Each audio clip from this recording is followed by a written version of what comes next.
बिहार की राजनीति हमेशा से दो बड़े खेमों की जंग रही है। एक तरफ एनडीए यानी भाजपा जेडीयू का गठबंधन जो सत्ता में काबिज था, और दूसरी तरफ महागठबंधन जिसमें आरजेडी, कांग्रेस और लेफ्ट पार्टियां शामिल थीं। लेकिन 2025 के विधानसभा चुनाव ने ये पुराना समीकरण तोड़ दिया। यहाँ एक नई ताकत उभरी, जनसुराज पार्टी, जिसके सूत्रधार हैं मशहूर रणनीतिकार प्रशांत किशोर, जिन्हें सब पीके कहते हैं।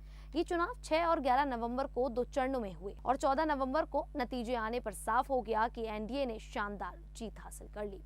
नीतीश कुमार फिर से मुख्यमंत्री बनने को तैयार हैं, लेकिन असली सवाल ये है कि जनसुराज ने किसका खेल सबसे ज्यादा बिगाड़ा। जवाब सीधा है, महागठबंधन का।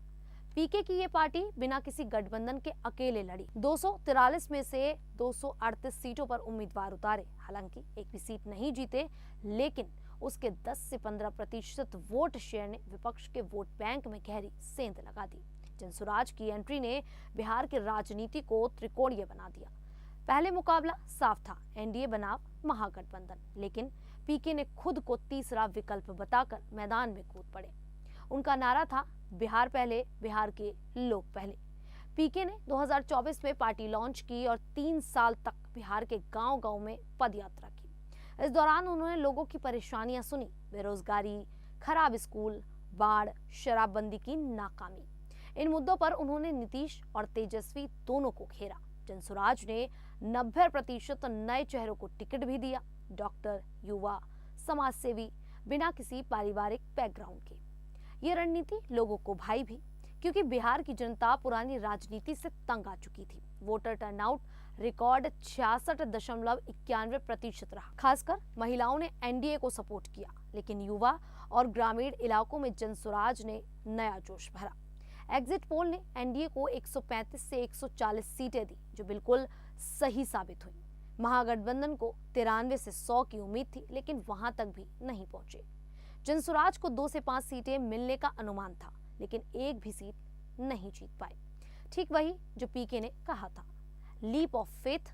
फिर भी उनका वोट शेयर 5 से 15% रहा, जो स्पॉइलर की भूमिका निभा गया। अब देखिए, जनसुराज ने सबसे ज्यादा नुकसान महागठबंधन को पहुंचाया। बिहार में वोट जाति पर बंटते हैं। आरजेडी का कोर वोट बैंक यादव और मुस्लिम है, लेकिन महागठबंधन को ईवीसी यानी कि कुशवाहा, कुर्मी, दलित और कुछ ऊपरी जातियों का भी सपोर्ट चाहिए था।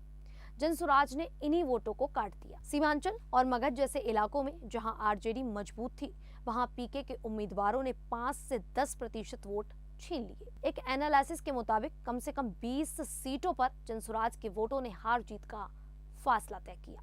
अगर ये वोट महागठबंधन को जाते तो 10 से 15 और सीटें आ जाती। तेजस्वी यादव ने प्रचार में पीके को एनडीए का एजेंट तक कह दिया था। विपक्ष मानता है कि जनसुराज ने थर्ड फोर्स बनकर उनके वोट बांट दिए, जिससे एनडीए को आसान जीत मिली।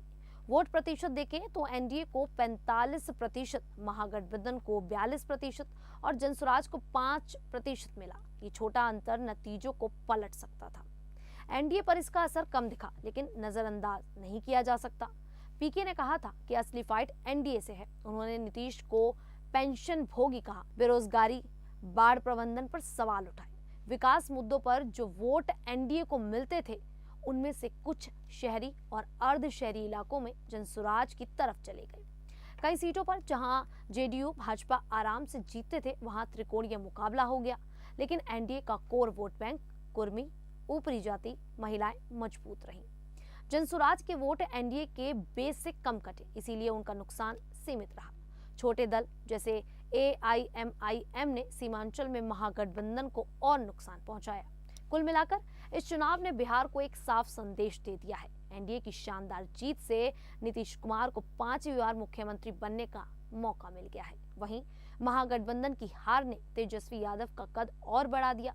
वो अब 2029 के लोकसभा चुनाव के लिए पूरी तरह तैयार हैं। आरजेडी को अब सोचना पड़ेगा कि छोटी पार्टियों से कैसे निपटे, वरना और नुकसान हो सकता है। जनसुराज ने साबित कर दिया कि तीसरा विकल्प बनना मुमकिन है, लेकिन ये रास्ता आसान बिल्कुल नहीं है। अगर एनडीए ने आने वाले दिनों में नौकरी, शिक्षा जैसी समस्याएं हल नहीं की, तो 2030 के चुनाव में प्रशांत किशोर किंग मेकर की भूमिका निभा सकते हैं। बिहार की जनता बदलाव तो चाहती ही है, लेकिन साथ ही स्थिरता भी पसंद करती है। खैर, उम्मीद है कि आगे का सफर विकास और खुशहाली से भरा हो। आप लोगों की जो भी राय है आप हमें कमेंट करके जरूर बताएं।